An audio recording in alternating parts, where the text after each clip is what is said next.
Hello friends, good morning. Welcome to Mayur Patel Palasa channel, and now you are watching the Mayur Palasa Patel channel. Dear friends, today we are going to learn showing contrast. Showing contrast means તફાવત બતાવો, વિરોધાભાસ દર્શાવો. આ મિત્રો જે topic છે showing contrast, એ topic standard 9th, 10th, 11th અને 12th એટલે કે 9, 10, 11, 12 ચાર સ્ટાન્ડર્ડની અંદર કામમાં આવશે.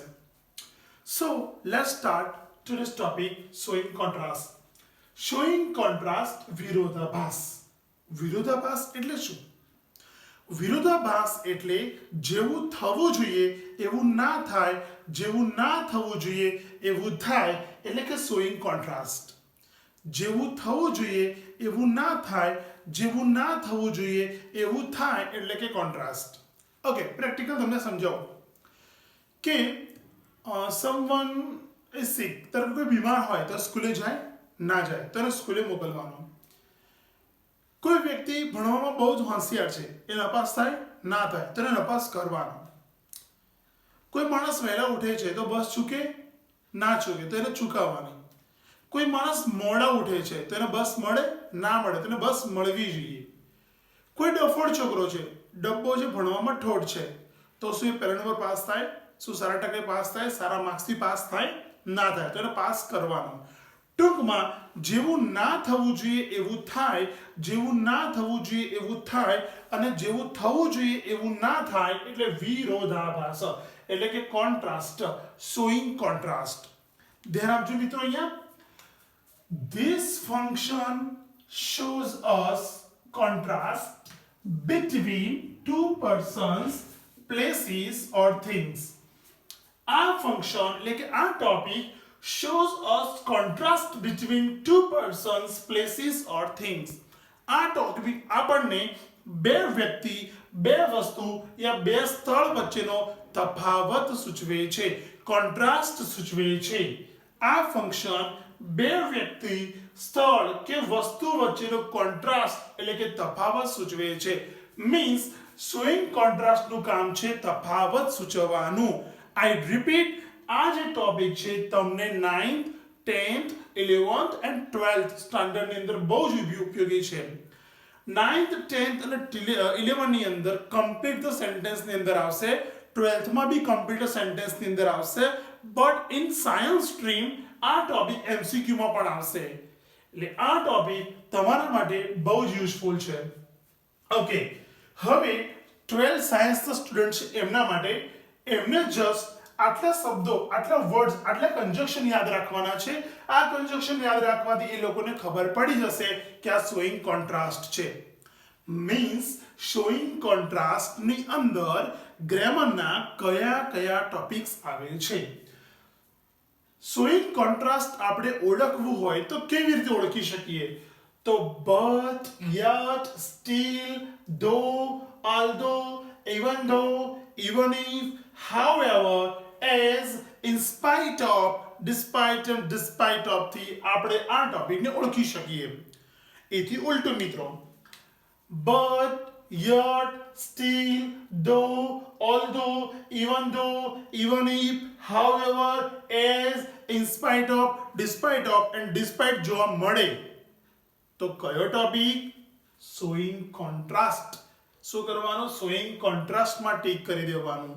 કોન્ટ્રાસ્ટ એટલે વિરોધાભાસ, જેવું થવું જોઈએ એવું ના થાય, જેવું ના થવું જોઈએ એવું થાય એટલે કે કોન્ટ્રાસ્ટ. ઓકે, થોડા આગળ વધીએ. હવે ધ્યાન આપજો, 12th commerce, 9th and 10th, 11 કોઈ પણ ટોપિક આપણે યાદ રાખવો હોય કે શોઈંગ કોન્ટ્રાસ્ટની અંદર ટોપિક આવે તો યાદ કેવી રીતે હશે? સો ફર્સ્ટ ઓફ ઓલ આપણે આ બધા જે ટોપિક છે, કન્જક્શન જે છે શોઈંગ કોન્ટ્રાસ્ટના, એ બધા વચ્ચે શું તફાવત છે? What is the difference among this કન્જક્શન્સ? આ બધા જ કન્જક્શન વચ્ચે શું શું તફાવત છે એ આપણે જોઈ લેવાનો. જો આપણને ડિફરન્સ યાદ રહે તો કોઈ પણ ટોપિક સહેલાઈથી આપણને યાદ રહી શકે. So start showing contrast. The first topic is but yet still.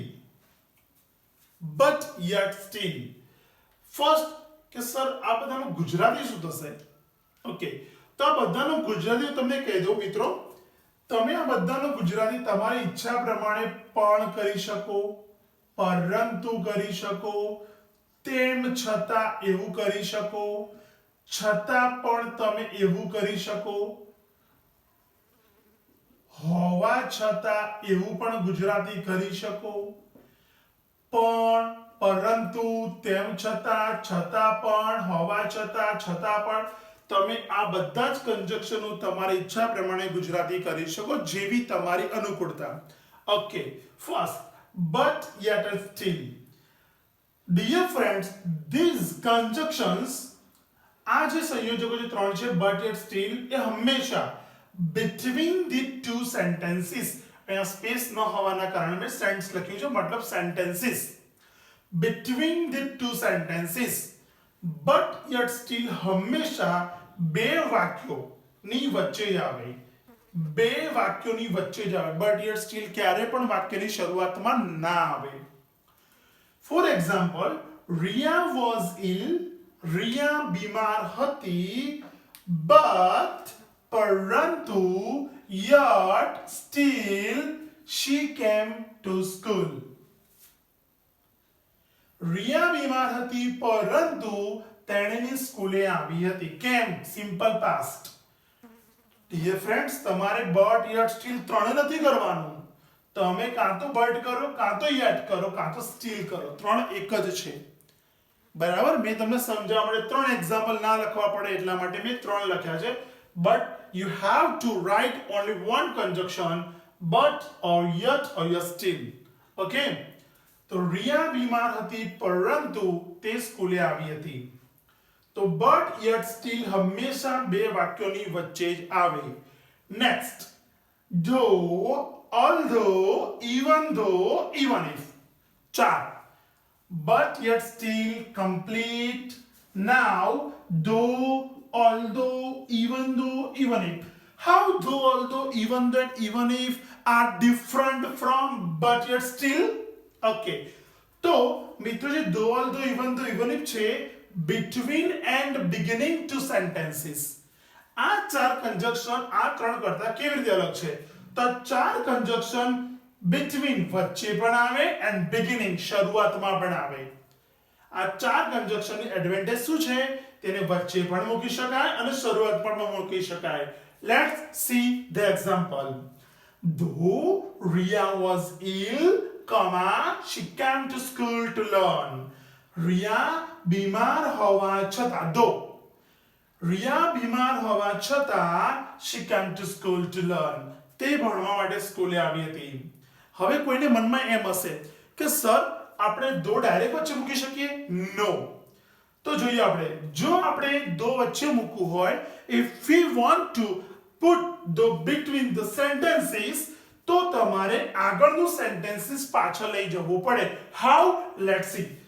Riya came to school though she was ill.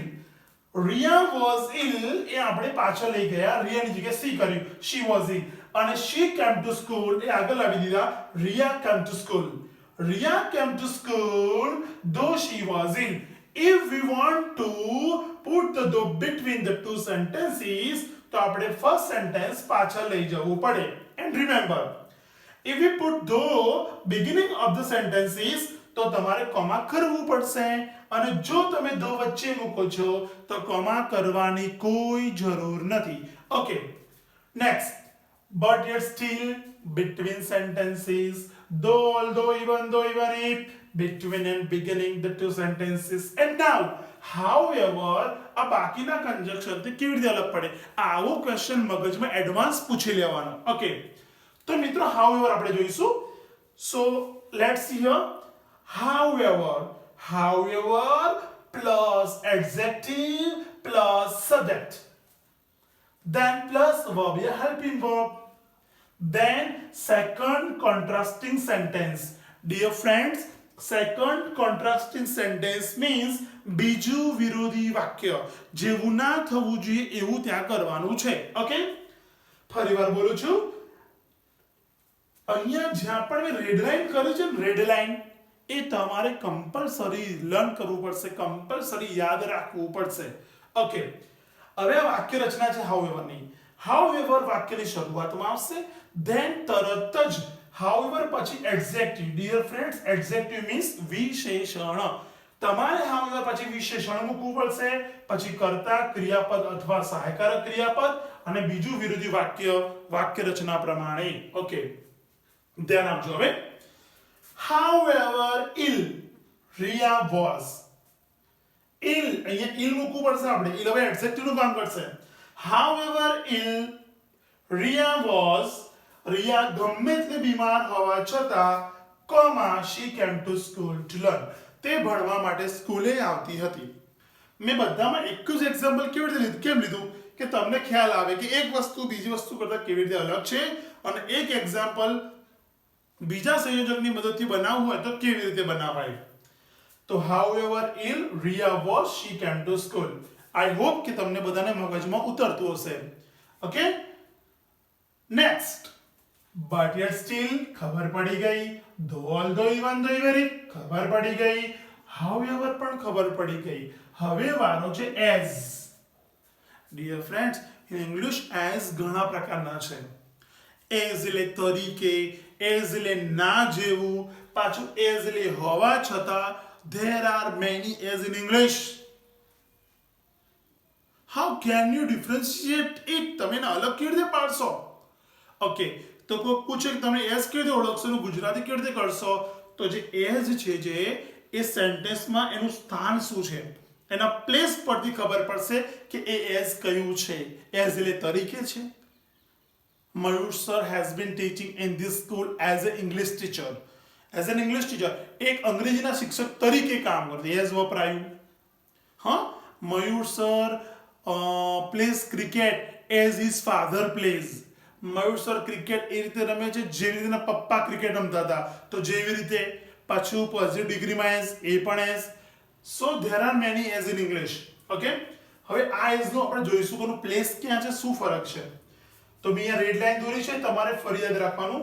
જે બ્લુ પેનથી લખ્યું છે, અંડરલાઈન કરી છે રેડ પેનથી, એ તમારે ખાસ યાદ કરી દેવાનું, વારંવાર આ વિડિયો જોઈ લેવાનો. as adjective plus subject, adjective plus as plus subject plus verb, a helping verb, comma, second contrasting sentence. What is the difference between the however and as? however અને as માં શું ફરક છે? તો however પછી adjective આવે અને as માં શરૂઆતમાં એડજેક્ટિવ આવે, આટલો જ ફરક છે.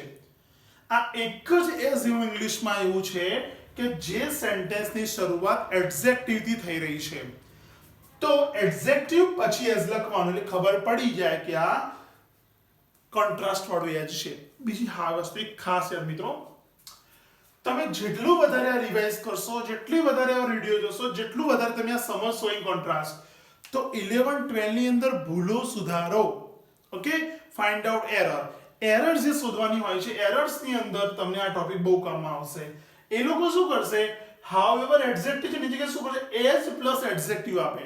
હવે તમે કમ્પ્લીટ સરસ રીતે ભણ્યા હોય એટલે તમને ખબર પડી જાય કે as પછી એડજેક્ટિવ ના આવે, however એડજેક્ટિવ આવે.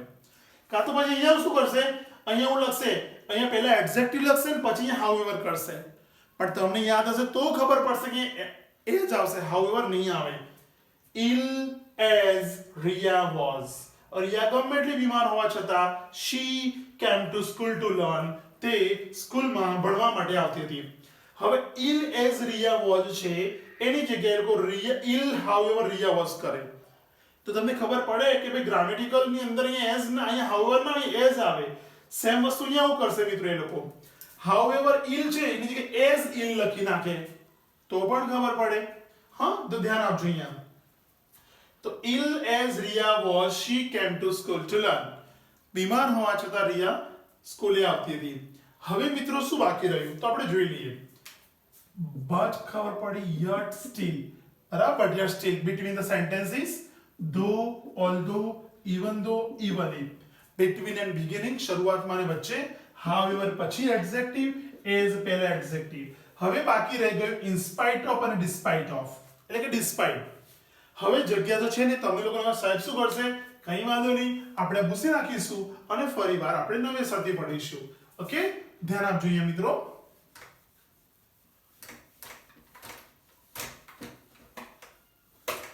મિત્રો આ જે ચેનલ તમે જોઈ રહ્યા છો અત્યારે એ ચેનલ તમે સબસ્ક્રાઇબ કરી નાખજો, શેર કરી નાખજો, લાઈક કરી નાખજો, તો જેટલા પણ વિડીયો હું મૂકું online so you can see, તમે જોઈ શકો. ઓકે, એટલે તમારે આજે એને સબસ્ક્રાઇબ કરવો પડશે, તમારે શેર કરવું પડશે તમારા ફ્રેન્ડ્સને જેને ઇંગ્લિશ ગ્રામર શીખવું હોય એ લોકોને. આ બધી વસ્તુ કોમ્પિટિટિવ એક્ઝામની અંદર કામમાં આવે. આજે એક્ઝામ આવતી હોય છે રેલવેની કે ક્લાર્કની કે ટીચર્સ માટેની ટેટ યા ટાટ આવે, એની અંદર બી આ ટોપિક બહુ જ કામમાં આવશે. ઓકે, તો જે ફ્રેન્ડ્સને ઇંગ્લિશ ગ્રામર શીખવું હોય એ લોકોને તમે શેર કરજો. ઓકે, ધ્યાન આપજો મિત્રો. હવે આપણે ભણી રહ્યા છીએ હવે in spite of and despite. Okay, તો હવે મગજમાં બધાના મગજની અંદર માઇન્ડની અંદર એક ક્વેશ્ચન જાગ્યો હશે કે હવે આ બંને આ બધા કરતા અલગ કેવી રીતે હશે. ઓકે ફ્રેન્ડ્સ, તો કેવી રીતે અલગ છે ધ્યાન આપજો. Dear friends, in spite of despite of પણ હોય છે, in spite of and despite આ બંને પછી મિત્રો નાઉન ફોર્મ બનાવવાનું હોય છે. નાઉન ફોર્મ, નામ. નાઉન ફોર્મ બનાવ્યા પછી બીજું વિરોધી વાક્ય બનાવવાનું, એટલે કે સેકન્ડ કોન્ટ્રાસ્ટિંગ સેન્ટેન્સ. સેકન્ડ કોન્ટ્રાસ્ટિંગ સેન્ટેન્સ એટલે કે બીજું વિરોધી વાક્ય. આઈ રિપીટ, ઇન સ્પાઇટ ઓફ અને ડિસ્પાઇટ પછી, ઇન સ્પાઇટ ઓફ અને ડિસ્પાઇટ પછી નાઉન ફોર્મ આવે, પછી બીજું વિરોધી વાક્ય આવે. મિત્રો વર્ડ ફોર્મેશન તમને ખબર હશે, શબ્દ પરિવર્તન. કોઈ એક વર્ડ હોય એનું નાઉન કેવી રીતે બને, એડજેક્ટિવ કેવી રીતે બને, એડવર્બ કેવી રીતે બને, વર્બ કેવી રીતે બને એ આપણને આવડતું હોવું જોઈએ. ઓકે, હું એક્ઝામ્પલ આપું. ધારો કે કેલ્ક્યુલેટ વર્બ છે, ગણતરી કરવી, તો એનું નામ થશે કેલ્ક્યુલેશન, ગણતરી. ગણેલું કેલ્ક્યુલેટેડ. વાઇઝ એડજેક્ટિવ છે, ડાયો, એનું નાઉન ફોર્મ થશે વિઝડમ. ઓકે, નાઉન ફોર્મ ડાપણ. એનું એડવર્બ થશે wisely. There are many words. Clever, cleverness, cleverly. Okay?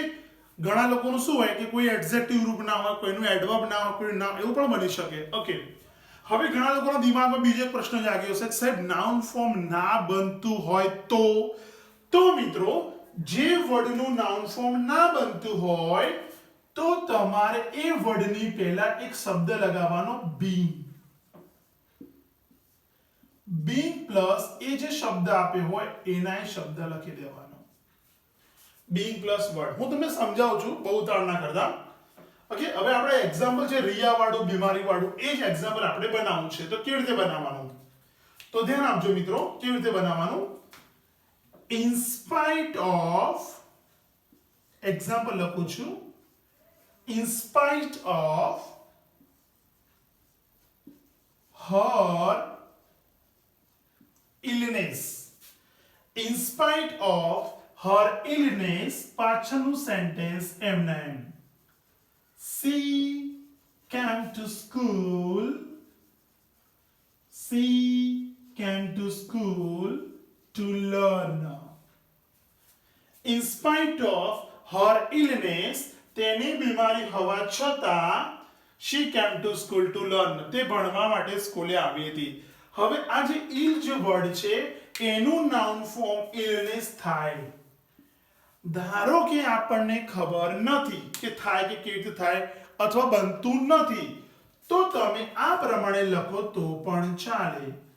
In spite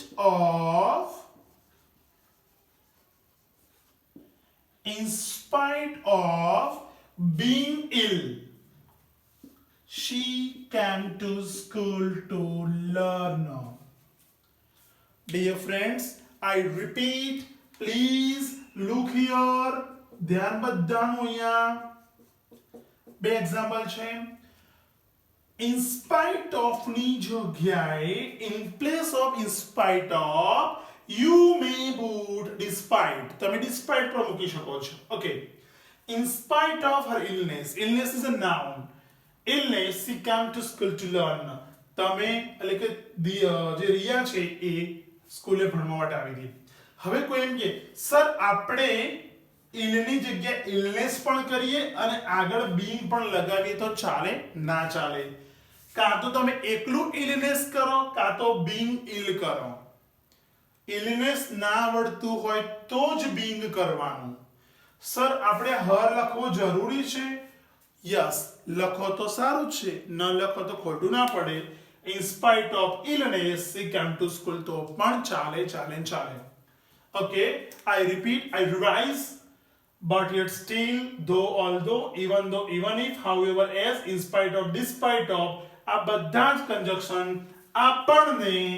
આપણને શોઈંગ કોન્ટ્રાસ્ટ સૂચવે છે, વિરોધાભાસ સૂચવે છે. કોન્ટ્રાસ્ટ એટલે વિરોધાભાસ એટલે જેવું થવું જોઈએ એવું ના થાય, જેવું ના થવું જોઈએ એવું થાય, એટલે વિરોધાભાસ. ઓકે ફ્રેન્ડ્સ, આ જે ચેનલ છે મયુર પલાસર પટેલ, તમે એને સબસ્ક્રાઇબ કરી નાખજો, so that whenever I put the second video, હું કોઈ પણ વિડીયો ગ્રામર કે કોઈ પણ સ્ટાન્ડર્ડનો, તો એનું નોટિફિકેશન તમને મળી જાય. ઓકે, અને તમારા જે ડિયર ફ્રેન્ડ્સ હોય જેને ગ્રામર ભણવું હોય એને તમે આ વિડીયો શેર કરજો, લાઈક કરજો. ટિલ ધેન ગુડ બાય, આવજો.